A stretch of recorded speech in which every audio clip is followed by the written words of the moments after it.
El caso del Doctor Muerte. Michael Swango nació en Washington el 21 de octubre de 1954, pero fue criado en Illinois. Es hijo de Muriel, una ama de casa, y de John Swango, un oficial de carrera muy reconocido del ejército de los Estados Unidos que sirvió en la guerra de Vietnam. El hombre era muy estricto con su mujer y sus hijos. De hecho, su hogar parecía un campo de entrenamiento militar. A su regreso de la guerra, el padre de Michael tuvo muchos problemas de alcoholismo y sufría de fuertes depresiones, por lo que se divorcia de su esposa Muriel. Eso generó que Michael creciera lejos de la figura paterna y en cambio fuera muy apegado a su madre. Como niño puede decirse que Michael tenía un extraño gusto por las muertes violentas, le gustaban las historias del Holocausto y las imágenes de los campos de exterminio. Tenía álbumes de fotografía con recortes del diario, en donde aparecían noticias de fatales accidentes automovilísticos y crímenes macabros. Su madre colaboraba con este siniestro hobby buscando también noticias para su álbum.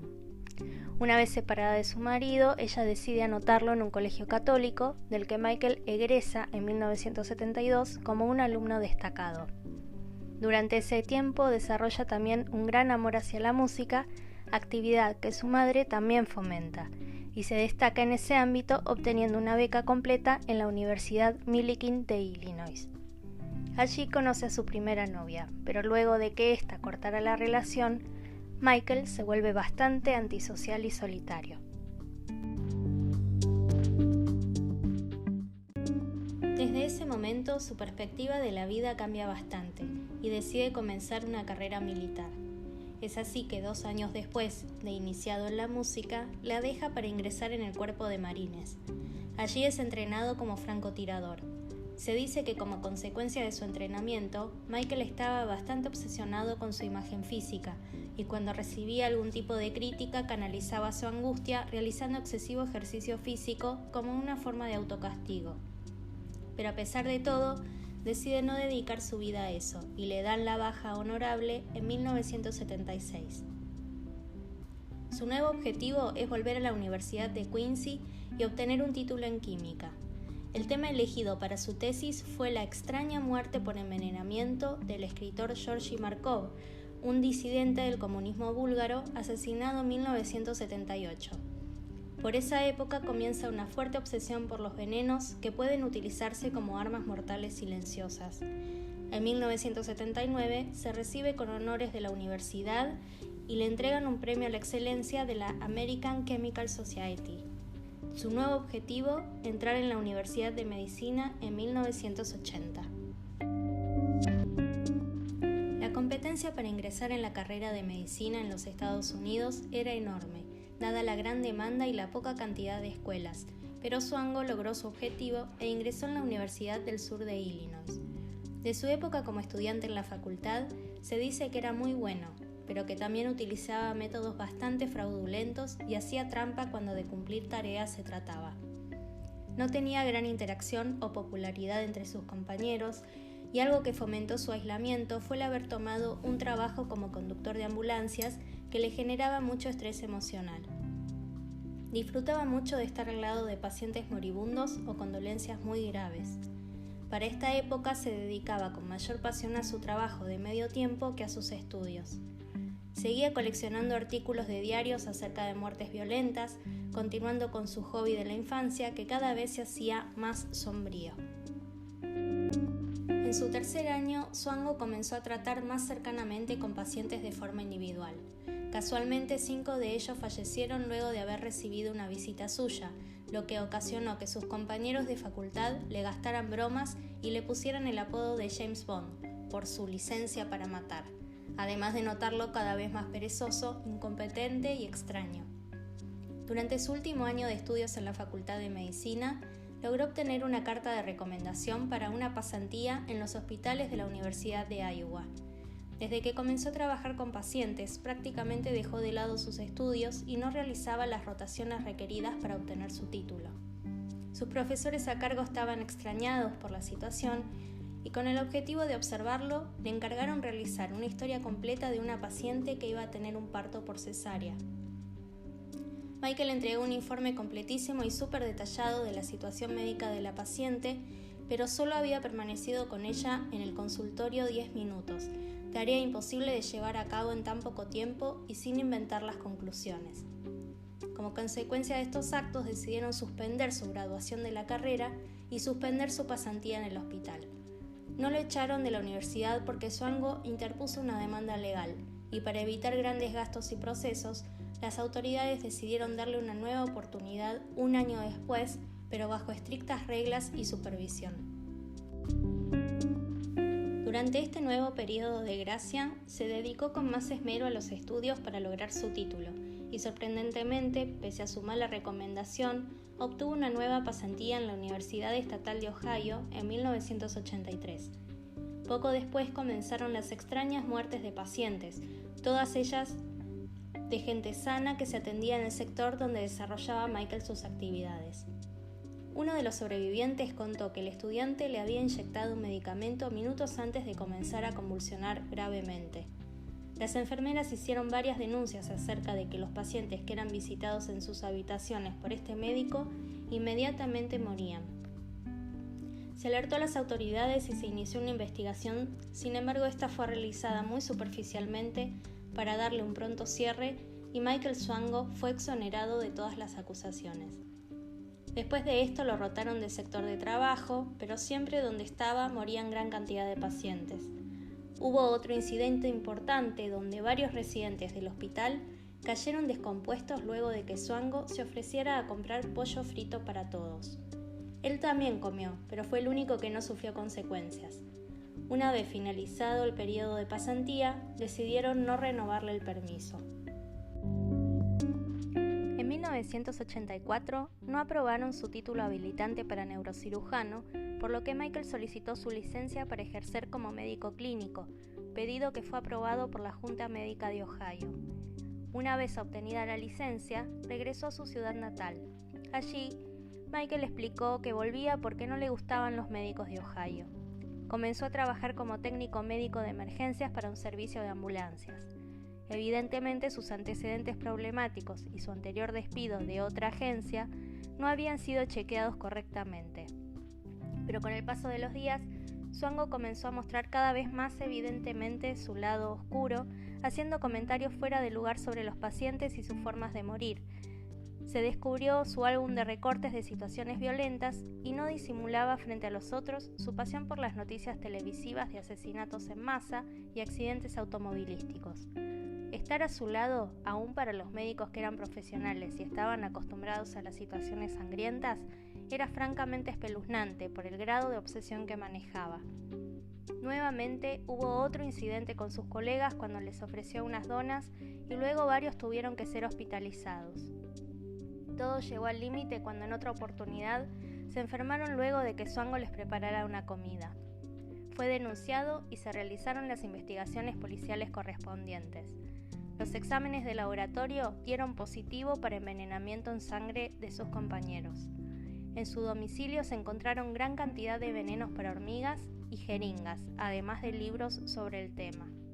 Fue arrestado y acusado de agresión. En agosto de 1983, lo arrestaron por 5 años y perdió sus licencias médicas de Ohio e Illinois. Durante el tiempo que pasó en la cárcel, realizó una entrevista para un programa periodístico de la cadena ABC en el que afirmó que la evidencia utilizada para condenarlo había sido manipulada y era inocente de los cargos que se le imputaban. El caso de Michael Zhuangguo saltó rápidamente al ojo público luego del programa televisivo y se profundizó en la investigación policial respecto al pasado del médico. Se preguntaron si los procesos de contratación y aprobación de las pasantías habían sido seguidos correctamente. Se cuestionó a las autoridades médicas de los hospitales y universidades implicadas el por qué no habían sido denunciados los incidentes sospechosos a la policía y por qué no existía un registro administrativo con el detalle de los sucesos. La fiscalía tuvo la intención de acusarlo de homicidio e intento de homicidio, pero no pudieron llevarlo a cabo por falta de pruebas. Zhuangguo fue liberado en 1987, solo 2 años después de su condena. Se mudó a Virginia con su novia Rita Dumas, quien lo apoyó en todo momento. Michael quiso solicitar licencia médica en ese estado, pero se la denegaron. Entonces consiguió empleo como consejero de carrera, hasta que nuevamente cosas extrañas comenzaron a ocurrir. Varios compañeros experimentaron náuseas y dolores de cabeza estando con él, y se lo descubrió en varias oportunidades pegando recortes violentos en su álbum. También encontraron un cuarto en el sótano de su oficina donde solía pasar la noche. Lo echaron 2 años después. En 1989 se casa con Rita, pero el matrimonio fracasa a los pocos meses cuando él deja de prestarle atención a su esposa y de contribuir con la economía del hogar, además de tocar dinero de la cuenta de su esposa sin consultarle. En 1991 finalmente se separan ante las sospechas de infidelidad por parte de él. Ese entonces había conseguido un nuevo trabajo como técnico en un laboratorio. Acá también comenzaron los problemas. Muchos compañeros descompuestos y uno de los ejecutivos de la compañía cae en estado de coma. Luego de un corto lapso renunció, pues extrañaba trabajar como médico y se empeñó en conseguir como fuera su licencia médica para ejercer. Para esto cambió legalmente su identidad y pasó a llamarse David Jackson Adams. Obtiene una nueva entrevista para una residencia en el Ohio Valley Medical Center. Fue entrevistado por el Dr. Schultz, jefe de medicina del hospital, que le consulta acerca de las anteriores suspensiones, a lo que Michael le miente diciéndole que fueron por causas de altercados. Falsificó varios documentos, incluso un informe de prisión donde decía que la causa de su condena había sido por golpear a alguien con los puños. El Dr. Schultz solicitó a las instituciones los documentos originales y al compararlos descubrió que eran apócrifos. Obviamente rechazó su solicitud. Michael Swango siguió insistiendo. Solicitó una entrevista para la residencia de la Universidad de Dakota del Sur y logró atraer positivamente la atención de su director, el Dr. Salem. Esta vez no le negó la existencia de veneno, pero acusó a sus compañeros médicos de incriminarlo por envidia. Fue aceptado en 1992. Paralelamente comenzó una relación sentimental con Kristen Kinney, una enfermera que ya estaba en un compromiso cuando lo conoció a Michael, pero que al verse muy atraída por él, comenzaron a salir. Pese a ser advertida por varios de sus conocidos sobre los rumores del pasado de Swango, ella no creyó que se tratara de la misma persona e hizo caso omiso a los rumores. En su nuevo trabajo, Michael ya no expuso sus rarezas ni se comportó de manera sospechosa, por lo que se llevó excelentemente con todos sus compañeros y colegas. Pero cometió un error. Decidió unirse a la Asociación Médica Americana. Se dieron cuenta de quién era realmente el médico, de todas las denuncias previas de asesinato e intentos de asesinato, y encima su exposición pública en el programa de televisión. Su esposa Kristen se entera de la verdadera identidad de Michael cuando lo ve en la pantalla en su trabajo. Queda en shock. Las autoridades del Comité de Ética de la asociación deciden no aceptarlo y lo obligaron a renunciar a su trabajo. Meses después, su esposa comienza a sentirse mal y es hospitalizada en una institución mental luego de ser encontrada desorientada y desnuda en la calle.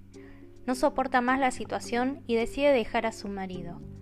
Luego de que regresa a Virginia, alejándose de él, los dolores de cabeza desaparecen, hasta que Michael la vuelve a buscar y decide retomar la relación.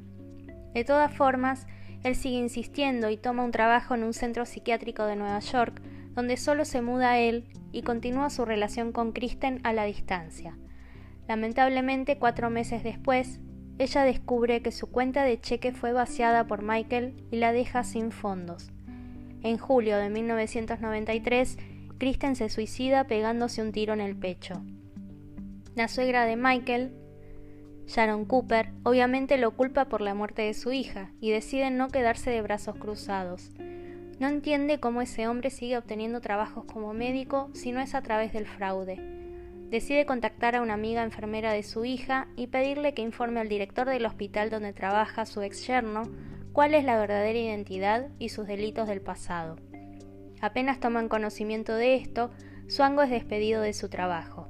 Con el fin de evitar nuevos engaños a otras instituciones médicas, Sharon Cooper se encarga de enviar miles de cartas a hospitales y centros advirtiendo de la identidad del hombre y de las falsas identidades que utiliza. Él siempre buscaba la manera de reinventarse e ir más allá. El FBI lo buscaba intensamente, pero con otra falsa identidad consiguió trabajo en una planta de tratamiento de aguas residuales, donde tenía acceso directo a todo el suministro de agua de Atlanta. Dada la obsesión que Swango tenía con los asesinatos en masa, las autoridades lograron encontrarlo rápidamente y se pusieron en contacto con la empresa distribuidora, que lo despidió de inmediato. A estas alturas, Michael Swango sabía que la única opción que tenía era escapar al exterior, por lo que se unió a una agencia llamada Options, donde ubicaban a médicos estadounidenses para trabajar en países del extranjero. A través de la iglesia luterana que convoca a esta agencia, envían a Swango a Zimbabue, un país del continente africano. El director del nuevo hospital se da cuenta de que Michael carece de ciertos conocimientos básicos en procedimientos médicos, por lo que le da un entrenamiento en un hospital escuela antes de asignarlo nuevamente al hospital central. Todo estuvo bien durante los meses de aprendizaje, pero se volvió sombrío cuando lo trasladaron al hospital principal. Nuevamente se sucedieron gran cantidad de muertes misteriosas entre los pacientes. Su carácter era hostil y otra vez comenzaron las denuncias de pacientes siendo inyectados con sustancias extrañas antes de convulsionar y enfermeras que notaban que ellos morían luego de ser visitados en sus habitaciones por Swango. El director alertó a las autoridades y el médico fue despedido en octubre de 1995. En el mes de noviembre, su caso fue publicado en la serie Misterios sin resolver para dar con su paradero. Durante el siguiente año y medio, el falso médico continuó su estancia en África, hasta que las evidencias de sus crímenes comenzaron a surgir. En 1997, fue capturado por autoridades de inmigraciones en el aeropuerto estadounidense de Chicago, donde realizaba una escala para huir a Arabia Saudita. Fue condenado a 3 cadenas perpetuas por la muerte de pacientes en Estados Unidos y Zimbabue, de los que se decía inocente, pero tuvo que declararse culpable para no ser sentenciado a pena de muerte. En total se cree que asesinó a más de 60 personas, muchas cuyos cuerpos fueron exhumados y se determinó que todos poseían veneno en sangre. Espero que les haya gustado el caso. Si es así, por favor, denle like y suscríbanse al canal. Y bueno, espero que esto sirva de ejemplo para que se refuercen las medidas al contratar a una persona del que dependen tantas vidas y de no esperar hasta las últimas consecuencias para actuar y poder parar una situación que venía de años de arrastre y que nadie hacía nada.